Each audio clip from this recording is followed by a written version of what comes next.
Buenos días, amigos y hermanos. Hoy vamos a iniciar nuestra escuela dominical, como siempre, con una pequeña oración. Amantísimo Padre, estamos aquí en su momento reunidos para conocer tu palabra, para que tú quites la venda que tienen nuestros ojos y podamos realmente entender tu mensaje en este momento.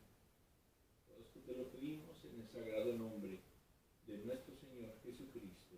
Amén. Bueno, vamos a ver el tema que ya lo están viendo ahí, y más resaltado está aquí. Jesús abrió los ojos, mis ojos, a la verdad. Es la unidad número 4 de nuestro temario. Muy bien. Antes de iniciar la aplicación para la vida de la parte inglesa, vamos a comenzar con lo que sería nuestro texto en la página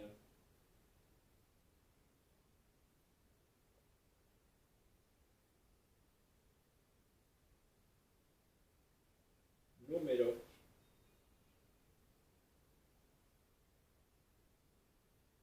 38, que es precisamente de la unidad 4, el título que ya habíamos visto. Idea central: solo Jesús puede abrir los ojos espirituales. Aplicación para la vida. El sufrimiento es común en la raza humana. Un ejemplo de ese dolor son las incapacidades que, según la Organización Mundial de la Salud, en 2021 afectaron a más de 1 billón de personas. Son 1.000 millones en el mundo. De estos, 253 millones de personas sufren de ceguera o de algún tipo de impedimento visual, y aproximadamente 50 millones padecen esa dificultad desde nacimiento. Para esas personas no existe ningún tratamiento y por ende viven sin esperanza. En este texto, Juan narra cómo Jesús le devolvió la vista a un ciego de nacimiento y cómo también lo llevó a ver la verdad espiritual de que Jesús vino de Dios. Este pasaje está lleno de enseñanzas espirituales. Aprendamos que así como el hombre nació ciego, todos nacemos espiritualmente ciegos. Además, aprendemos que Jesús puede restaurar la vista física de la misma manera que abre los ojos espirituales a los que por fe obedecen sus enseñanzas. Así como el ciego de nacimiento vio a Jesús, la persona cuyos ojos espirituales son abiertos pueden ver su verdad. Como siempre, en la versión inglesa tiene una historia diferente y me pareció interesante utilizarla.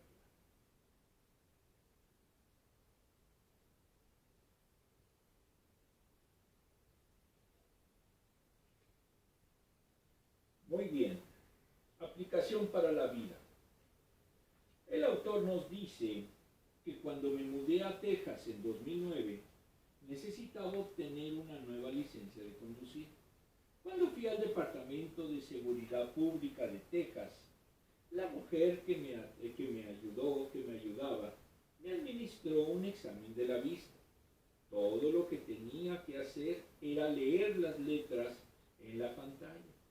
Ningún problema. Acepté la primera pantalla y la segunda pantalla. Pero la tercera pantalla estaba rota. Parecía un test de Rorschach, es un juego. Cuando le pregunté sobre la máquina averiada, respondió con una sonrisa y me dijo que volviera a leer la línea. La máquina funcionaba bien, pero mis ojos no.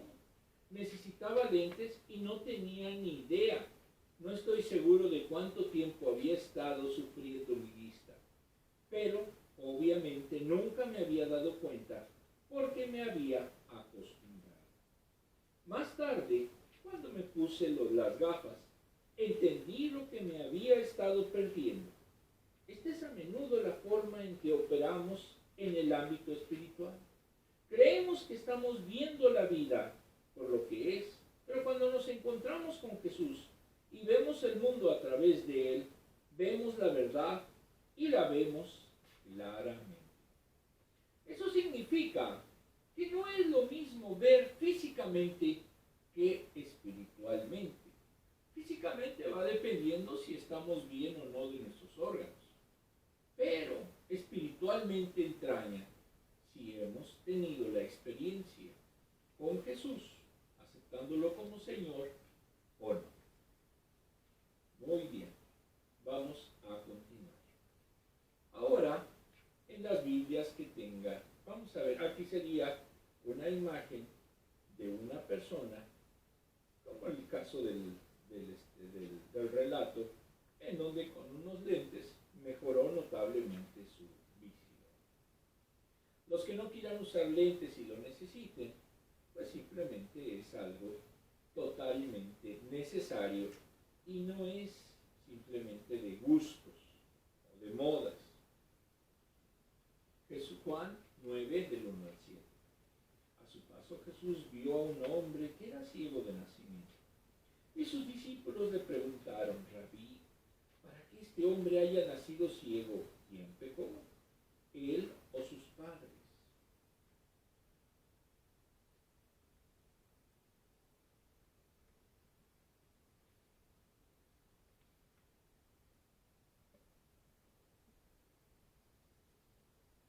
Ni él pecó ni sus padres, respondió Jesús, sino que esto sucedió para que la obra de Dios se hiciera evidente en su vida.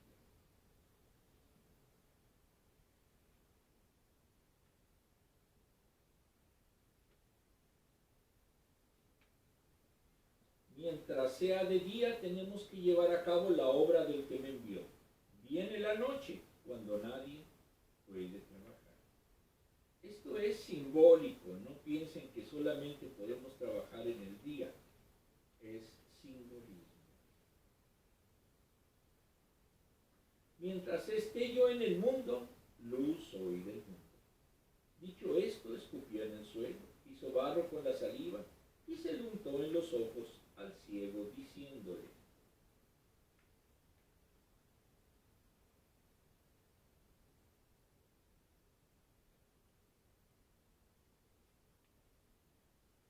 ve y lávate en el estanque de Siloé, que significa enviado. El ciego fue y se lavó, y al volver ya veía. Se había producido un milagro. Esto es algo sobrenatural, que hasta ese entonces nadie había podido realizar. Esta sería una representación de lo que era ese estanque de Siloé.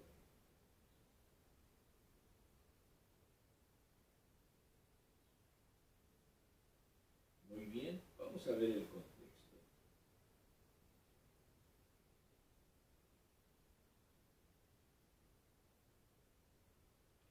Del versículo 1 al 49 se refiere a la sanidad del ciego. Versículo 1.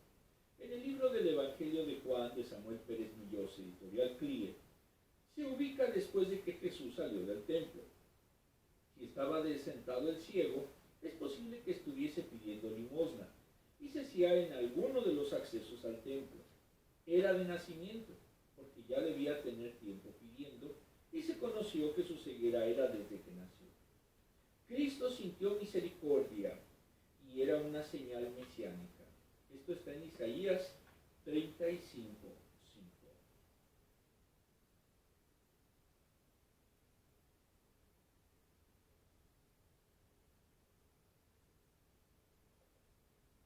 Era un pensamiento común que se creyera que la ceguera era un castigo divino. Incluso el pecado cometido por los padres y el problema físico era propio de pecadores. Pero no siempre las aflicciones son consecuencia del pecado. Como Job, de quien el Espíritu dio testimonio de su poder, de su pureza, justicia, rectitud y de que era temeroso de Dios, Job 1:1. Y en Hechos 11 incluso Jesús iba a ser objeto de aflicción, Isaías 53:10. Los maestros de Israel decían que los pequeños podían pecar antes del nacimiento. Por ejemplo, Esaú trató de matar a Jacob antes de nacer. Esto era, reitero, de acuerdo a la tradición judía.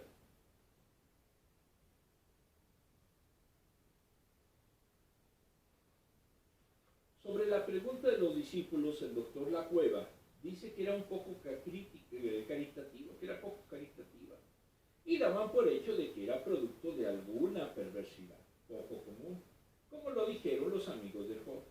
Los que más sufren no necesariamente son los más grandes pecadores. El dolor es consecuencia de la primera caída de la humanidad, pero sirve también para conducir las almas a Cristo, para disciplinar a los creyentes carnales y para purificar a los buenos cristianos.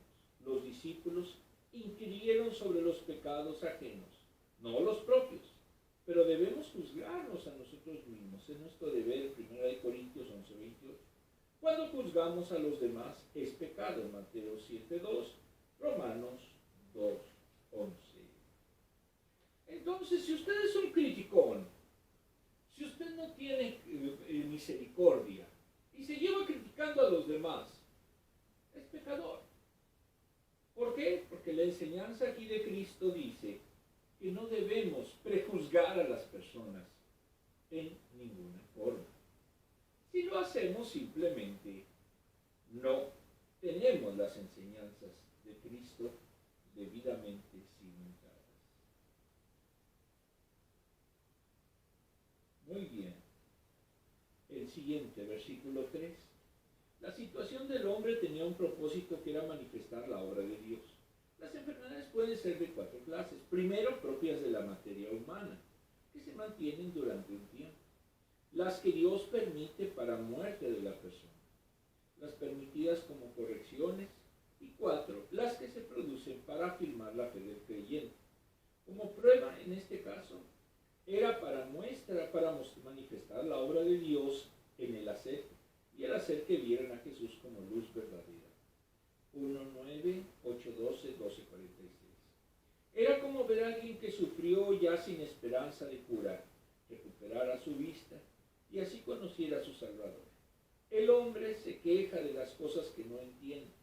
Vio al ciego y estaba destinado a ser parte de un plan providencial.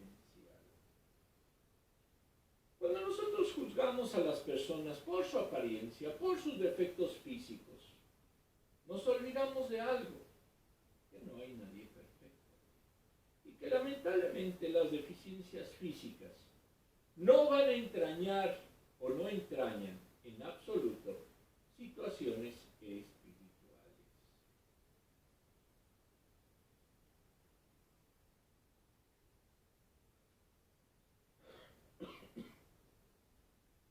En el siguiente texto, versículo 4. Jesús trabajaba continuamente con el Padre, por eso se utiliza un nosotros en la lengua griega original 5:17. Mientras el día dure, tiene que ver con el tiempo de vida. Durante el tiempo de humanidad de Cristo, debía de llevar a cabo la obra encomendada. Lo siguió haciendo los milagros en su resurrección y ascensión. Los hace hoy y lo seguirá haciendo. El creyente también tiene un tiempo limitado de vida. Y después no puede hacer nada por los hombres. Sanar al ciego se hizo cuando se debía. En la noche no se puede obrar, porque se refiere a la muerte. Por eso hay que aprovechar el tiempo que tenemos para hacer la voluntad de Dios. Muchos desperdician su vida en banalidades. Simple y llanamente, solo respiran. Pero lo importante es dejar una huella. Y para dejar una huella, requieren forzosamente el aplicarse, el ser trabajadores, el buscar que este mundo sea mejor, en bien de todos.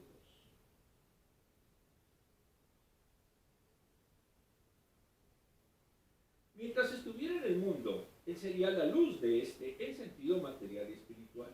El ciego estaba privado de la luz, pero cuando el que personificaba la luz del mundo lo sanó, pudo disipar las tinieblas en sentido espiritual y material. Le dio visión al ciego porque la luz en las tinieblas resplandece. 1:5. Jesús descendió del cielo para alumbrar a todo hombre. 1:9. La sociedad está en tinieblas y Él es el único que puede alumbrarla. Luz es la obra salvadora que Jesús vino a realizar y que concluye con su muerte, que es el sacrificio expiatorio por el pecado del mundo. consumó por la muerte, sino que se proyecta iluminadora en el resucitar. Él sigue iluminando en el día de hoy y eso debemos ser para el mundo. Es decir, también debemos de alumbrar a nuestros semejantes. Si usted no alumbra y al contrario es oscuridad, pues simple y llanamente no cumple la misión encomendada por Cristo. Versículo 6. En este milagro Jesús actuó por iniciativa propia. No fue a petición del ciego. Vulneró esa forma. Una de las prohibiciones del sábado que la de la tradición judía había puesto, estaba prohibido enérgicamente frotarse los ojos con saliva. Y lo hizo de su saliva, para que no atribuyeran al agua del estanque propiedades mágicas. Solo lo envió a lavarse. Jesús untó los ojos del ciego con ese barro. No es el lodo lo que lo curó, sino las palabras de Jesús y la obediencia a ellas resultaron en su vista, como ocurrió con el leproso de Naamán, que mandó zambullirse en el Jordán por 7 veces, Segunda de Reyes 5:10. El barro cega, pero las obras de Dios son contrarias a la lógica humana, son inadecuadas para el hombre, pero idóneas para Dios. Si usted le pone barro en sus ojos, pues le va a doler. ¿Por qué? Porque el barro no está hecho para que conviva con lo que son los nervios ópticos. Al contrario, le va a doler mucho, le va en su momento a arder y lógicamente incluso le puede hasta quitar momentáneamente la vista. ¿Y por qué aquí lo sanó? Recordemos que Jesús es también Dios.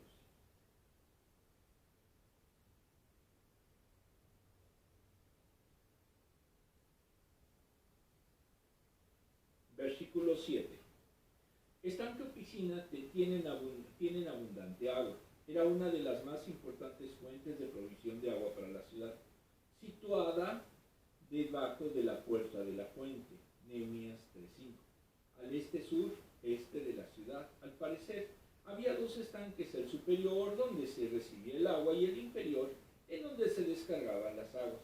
Estaba situado al final del valle central, entre las colinas del suroeste y el suroeste, cuyas aguas permitían recargar el huerto del rey, Nehemías 3:15. Allí se lavaban las personas y Cristo mandó al cielo.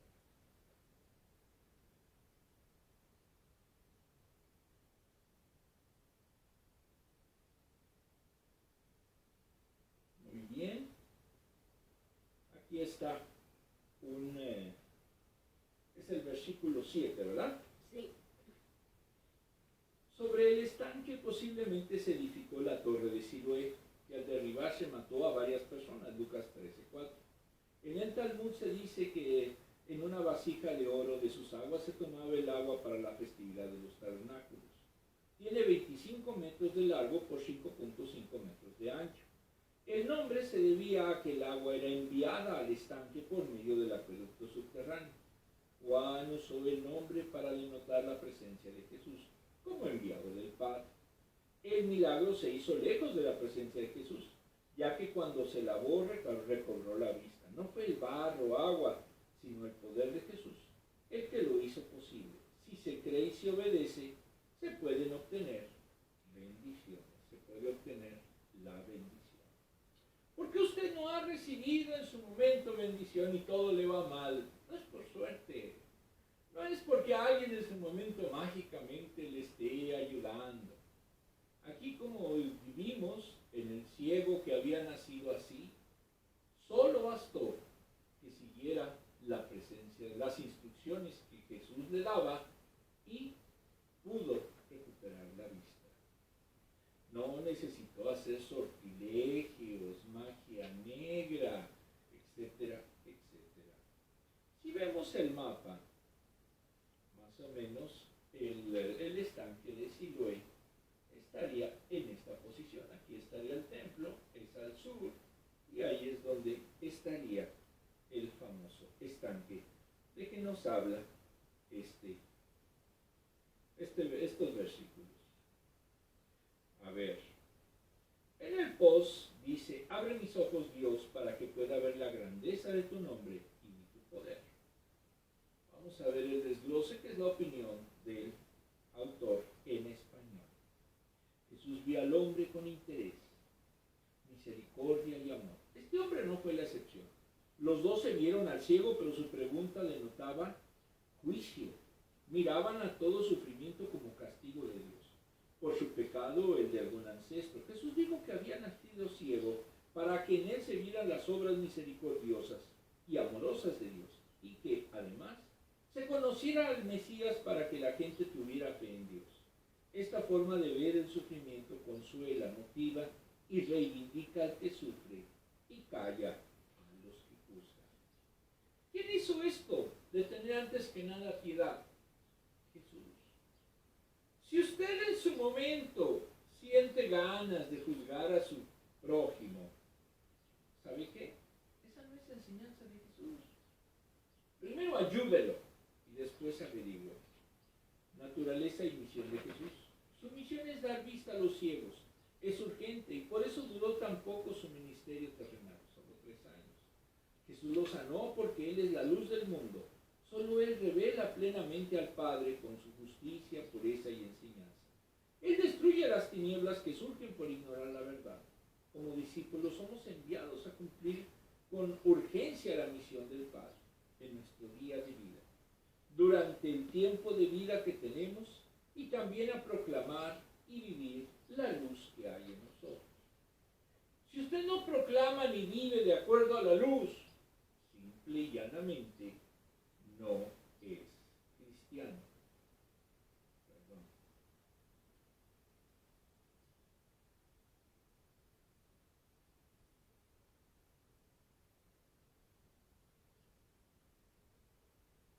Esto creo que no lo hemos visto.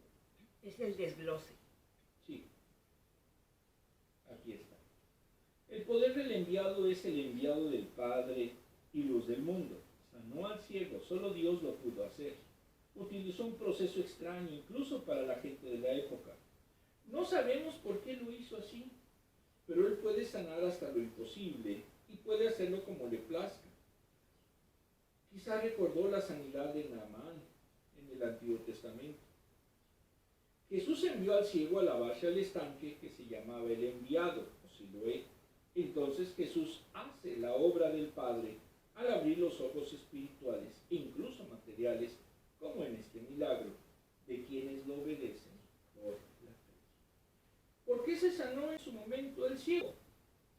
Porque oyó a Jesús, tuvo fe en él y cumplió lo que Jesús le decía que era, que se lavara en el estanque.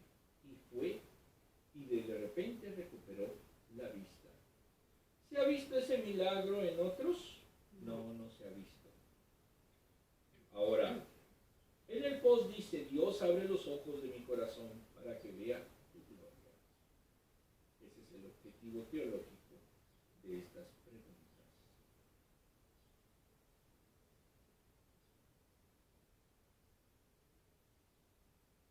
Muy bien. Vamos a ver las preguntas. Las primeras son las que están en la versión española, las segundas en paréntesis en la versión inglesa. ¿Cuáles crees tú que son las causas del sufrimiento humano? No sabemos, pero puedo dar testimonio de que el sufrimiento humano muchas veces resulta para bendición.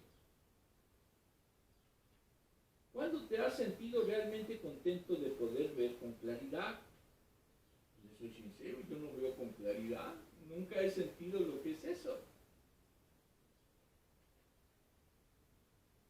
¿Cómo debe de enfrentar el sufrimiento una o un cristiano? Simplemente viendo cuál es el plan divino, lo que Dios nos dotó a nosotros y utilizarlo plenamente. ¿Para qué? Para lo que Él quiera. ¿Cuándo has visto la obra de Dios exhibida en la vida de alguien? Pues yo no puedo dar testimonio que en mi vida. Yo tengo una visión baja, de hecho prácticamente no es curable, no es algo que en su momento pueda decir que se me va a quitar con el tiempo o que tenga algún tipo de operación ocasión para hacerlo, no. Se llaman nistagmos y es básicamente el movimiento de ojos. Entonces, nunca voy a mejorarme. Y sin embargo, Dios me ha permitido hacer muchas cosas gracias a su voluntad y a su plan. Puedo entonces dar testimonio que un impedimento físico no es necesariamente algo, una desventaja.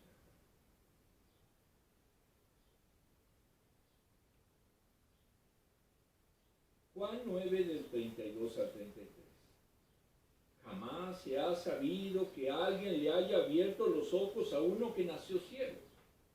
En una palabra, nadie había logrado ese milagro en todo el Antiguo Testamento.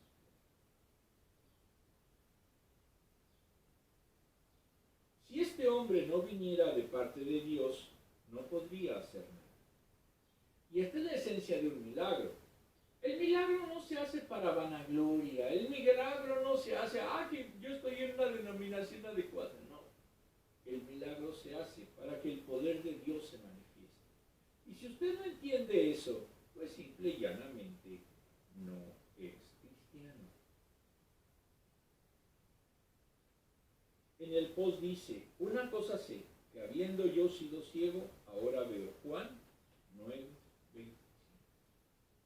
Entonces, nosotros en su momento creemos que lo tenemos todo, pero sin embargo, lo que necesitamos comprender es que para tenerlo, realmente necesitamos obedecer a Jesús y tener su misericordia para que nos pueda mostrar el plan que tiene para nosotros.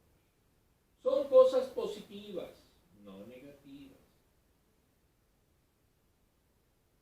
No quiere que estemos emborrachándonos todos los días, o por lo menos 2 veces a la semana. Eso no es el plan de Dios. Versículo 32. El segundo gran argumento contra los fariseos los coloca en un problema. Dios no oye a los pecadores, por tanto ningún pecador podría hacer una obra del poder divino, porque no sería atendida por su condición. Salmo 66, 18. Si oye la oración del pecador arrepentido, que se vuelve a él, pero no a los hipócritas que se niegan a admitir su palabra y se oponen a la voluntad. Si alguno es temeroso de Dios y vive conforme a su voluntad, es oído por él. Dios oye la oración del justo. Proverbios 15, 29. Entonces Jesús, si era justo y no era pecador, ¿por qué de lo contrario no podría hacer milagro alguno? Y esta es una explicación teológica muy sencilla, pero a la vez muy compleja. No puede haber alguien que haga un milagro si es un pecador. No existe. ¿Por qué? Porque entonces su poder no viene de Dios, sino de otra persona, que no quiero referir.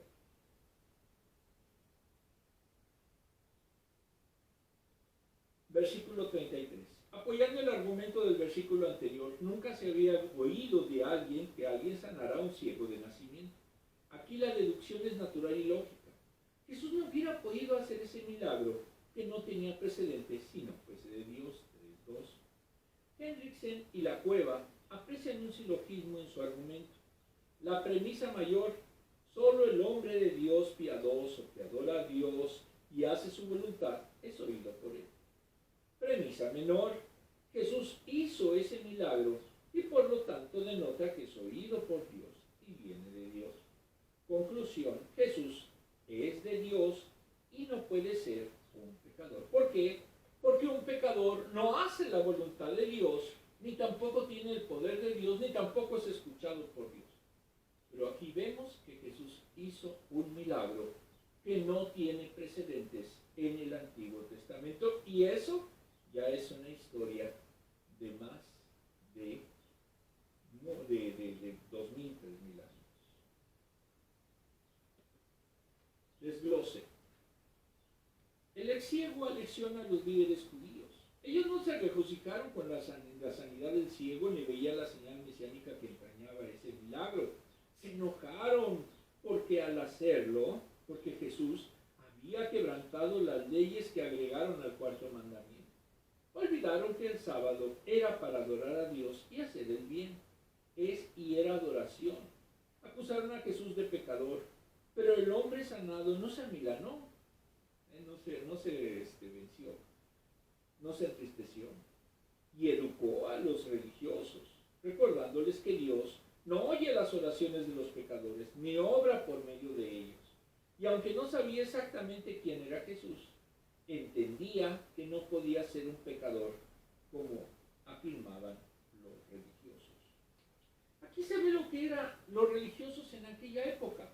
No se maravillaron por el milagro que había hecho Jesús, sino al contrario, se enojaron porque lo hizo el sábado violando una de las reglas que ellos habían establecido. Ay, no me puedes frotar los ojos y menos con saliva y menos con barro. Eso es contrario a la ley. ¿Y qué resulta? Que el ex ciego les dio una lección de teología. Y no puede en su momento decirse que Jesús era pecador, porque entonces no tendría el poder de hacer milagros, como claramente lo afirmó el ex ciego.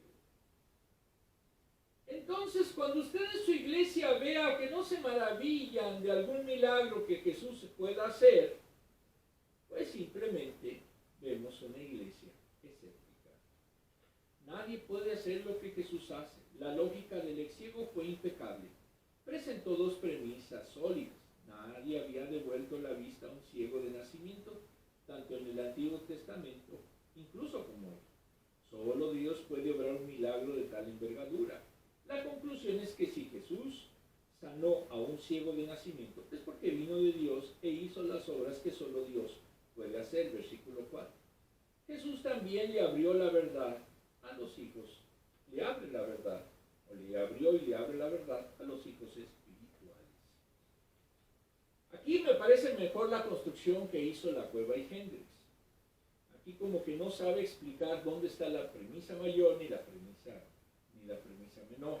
Y me parece mejor desarrollado el que habíamos visto en el contexto. Vamos a enviar una carta al autor para que aprenda algo.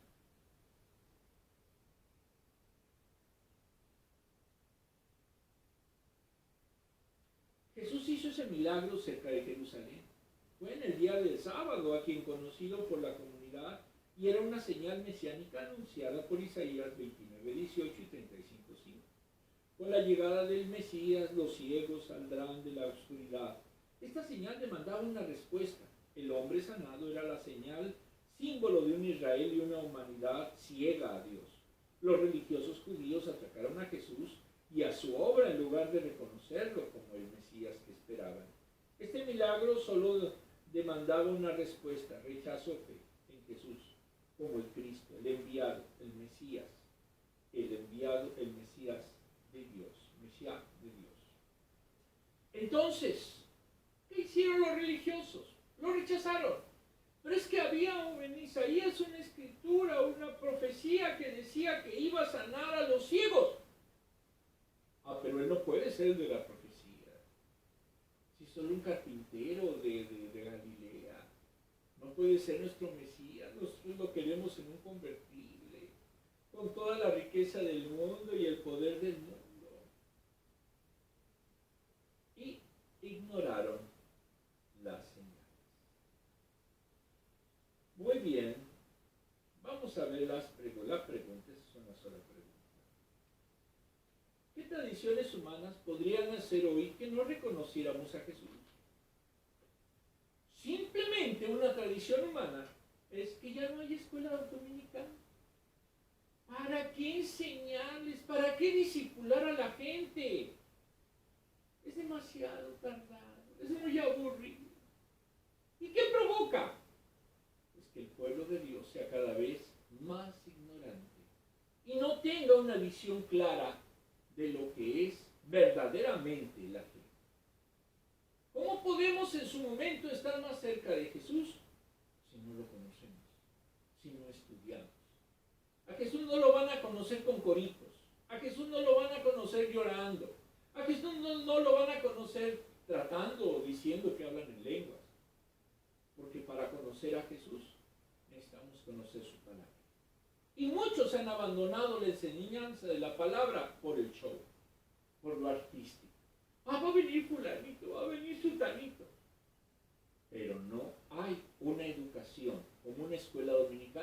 que verdaderamente les dé vida y les diga lo que es la verdad.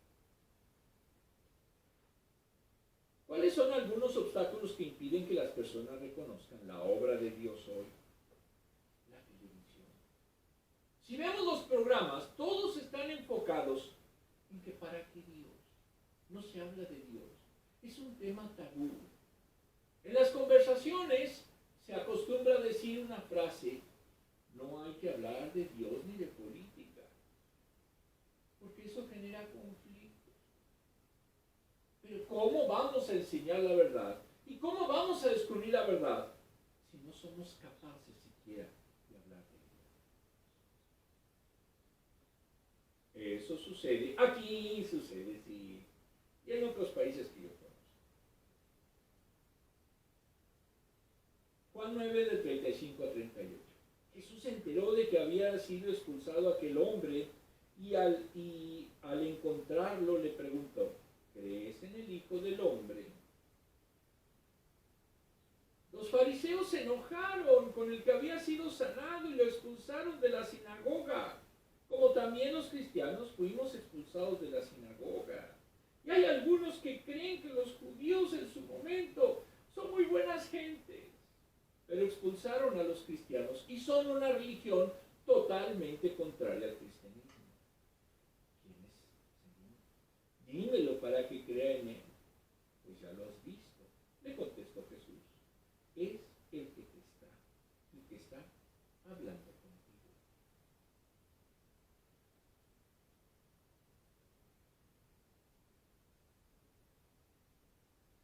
Creo, Señor, declaró el hombre, y postrándose lo amó.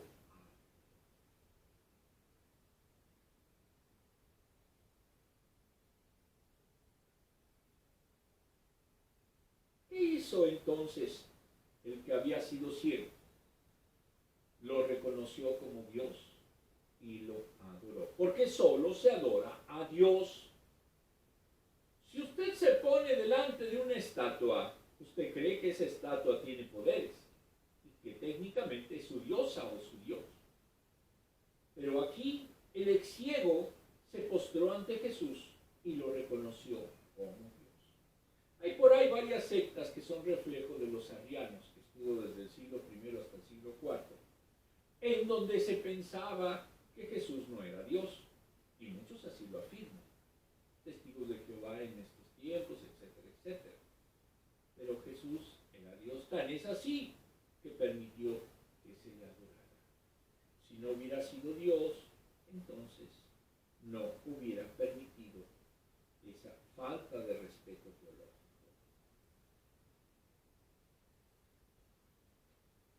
Jesús oyó el desenlace entre el exclérigo y los fariseos. Supo que lo expulsaron y lo buscó, y más cuando el hombre dio testimonio de él. Estaba sufriendo por causa de la justicia. Y como lo dijo en las bienaventuranzas en el Sermón del Monte, grande debía de ser su recompensa. Mateo 5, del 11 al 12. Un nuevo orden y pueblo se estaban formando en torno a Jesús, y sería establecido en él, en la dispensación de la iglesia. Ahora le pregunta si cree en el Hijo del Hombre. En algunas versiones utilizan el Hijo de Dios. Quería abrirle ahora los ojos espirituales para ver si estaba dispuesto a creer. Jesús lo buscó para rescatar lo que estaba perdido. Lucas 19:10. Le preguntó si creía en el Mesías, porque es por lo que lo expulsaron. Los incrédulos, esto es, los fariseos, pese a las señales que habían visto. Cuando usted vea que una persona le presentan un billete de $100 y dice que es de $10, ¿qué significa? Que esa persona está mintiendo. ¿Por qué? Porque no es lo mismo $10 que $100. Aquí, si la profecía claramente decía que solamente el Mesías podía devolver la vista a los ciegos, no vieron esa señal cumplida, sino, violó el sábado, hay que castigarlo, hay que matarlo por violar el sábado. Pero es que hizo un milagro mesiánico, no importa, hay que castigarlo, él es pecador. Pero no hay argumentos, él es pecador y ya. En la antigua Roma se decía, cuando los maestros simplemente decían tener la verdad, magister dixit, esto es, los maestros dicen la verdad siempre, lo cual es falso, porque en este caso los fariseos, pese a que era una señal mesiánica, no vieron que Jesús era y estaba haciendo los pasos que había profetizado la Escritura por medio de los profetas. Versículo 36. El ex ciego reconoció que Hijo del Hombre era equivalente a Mesías. Por eso le pidió que le indicara quién era. Él estaba dispuesto a creer, solo necesitaba saber a quién debía adorar. Jesús respondió, afirmando que él lo había visto y que era quien estaba hablando con él. Le había abierto los ojos y con ellos podía conocer y ver personalmente al Mesías de quien le habían hablado. Entonces vio el sanado la naturaleza humana y la divina. Habíamos dicho que eso se llama unidad hipostática. Y esto fue por fe, la que salva y a la que era conducido por Jesús. Se manifestó ante quien había sido ciego, como lo hizo con la samaritana. 4:26.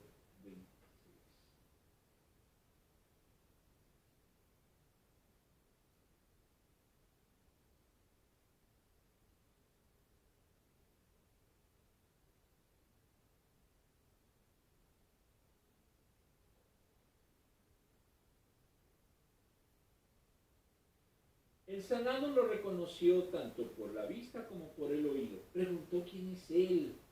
Dijo el hombre, ¿quién es el Hijo del Hombre para creer en él y adorarlo? Cristo está más cerca del pecador de lo que el pecador supone. Quizás el ciego dijo, ay, dime quién es yo para ir a verlo, a lo mejor te mandó a ti. Pero Jesús fue bien claro. La confesión de fe del sanado es simple, creo. No le hizo aquí un rollo. No dijo, Señor, yo he estado esperándote desde años y años. Simplemente dijo, creo de corazón. Indica una acción hecha que continúa sus efectos. Creyó y seguía creyendo. Se convirtió en un verdadero creyente en Cristo. El milagro solo era posible si Dios estaba con él. Su fe la depositó en el Salvador, Señor. Es su reconocimiento a la deidad de Jesús. Se convirtió en su Señor y Salvador.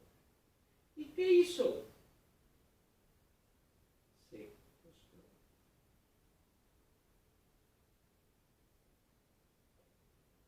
Nadie es salvo si no acepta sin reservas el señorío de Jesús. Romanos 10:9. Por eso ese hombre le adoró y lo hizo como la que se hace a Dios. Capítulo 4. Entonces no hay que seguir falacias arrianas que no reconocen a Jesús como Dios. Había que aceptar que venía de Dios. Lo reconoció como Emmanuel, Dios con los hombres. Cristo mismo confirma la creencia del hombre, permitiendo que le rinda adoración. Quien cree, también adora. Si usted cree pero no adora a Dios, no, es una contradicción. Porque para poderlo adorar, necesita creer. Vamos al desglose. Los religiosos judíos son un ejemplo de que no hay peor ciego que el que no quiere ver, porque viven en la oscuridad. El ciego los expuso y por eso lo expulsaron de la sinagoga. Jesús lo encontró porque ahora él vio la verdad y ya no era uno de ellos. Jesús lo buscó y aún hoy sigue buscando al perdido y rechazado. Primero revelándose como Hijo de Dios, porque él es Dios manifestado en carne. Y segundo, invitándole a creer y poner su confianza en el Hijo de Dios. El hombre respondió con disposición a creer en Jesús y respondió al instante al oír la confirmación de Jesús. Aprendamos a tener vista espiritual, primero reconociéndolo y segundo creyendo en él como Hijo de Dios. Si no reconocemos a Jesús como Hijo de Dios, simple y llanamente no somos creyentes, no somos cristianos.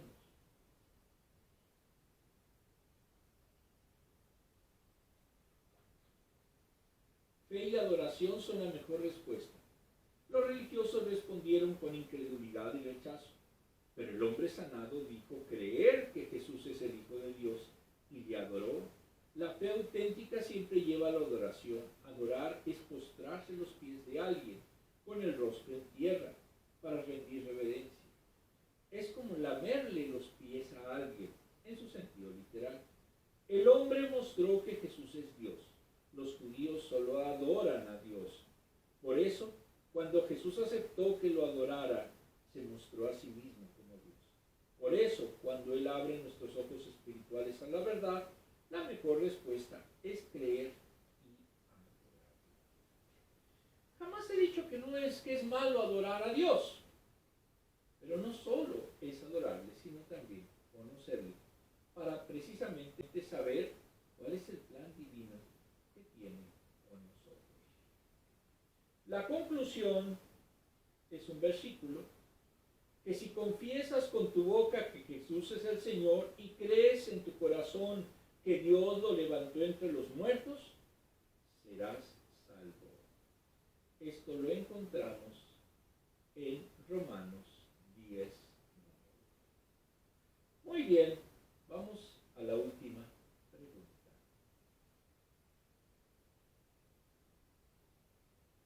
Las últimas preguntas.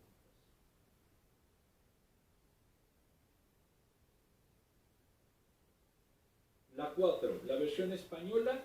¿Cómo debemos buscar a los hijos espirituales? Buscándolos precisamente, yendo a donde están, no esperando que lleguen con nosotros, porque muchas veces nos quedamos esperando, sino que hay que ir con ellos. ¿Cómo ha crecido la comprensión de Jesús con el tiempo? Si en su momento vemos lo que es la escuela dominical, vamos a seguir en su momento siendo más creyentes, porque vamos conociendo mejor a Jesús en sus milagros y en sus obras. Pero si no lo hacemos, no vamos a conocer a Jesús. ¿Cómo responder a quienes dicen que Jesús nunca dijo ser Dios? Bueno, en estos versículos claramente el ex ciego lo adoró como Dios, porque Jesús es Dios. ¿Qué hace que un testimonio personal sea tan poderoso? La congruencia. Yo no puedo decir creo en Dios y terminar tirado en las calles porque no sé ni cómo me llamo. Eso no es básicamente ser creyente. Muy bien, vamos a dar nuestro último versículo.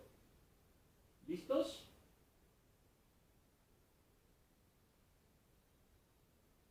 ¿Lista?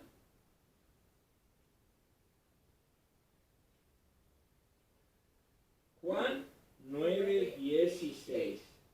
Algunos de los fariseos comentaban: ese hombre no viene de parte de Dios, porque no respeta el sábado. Otros objetaban: ¿cómo puede un pecador hacer semejantes señales? Y había desacuerdo entre ellos.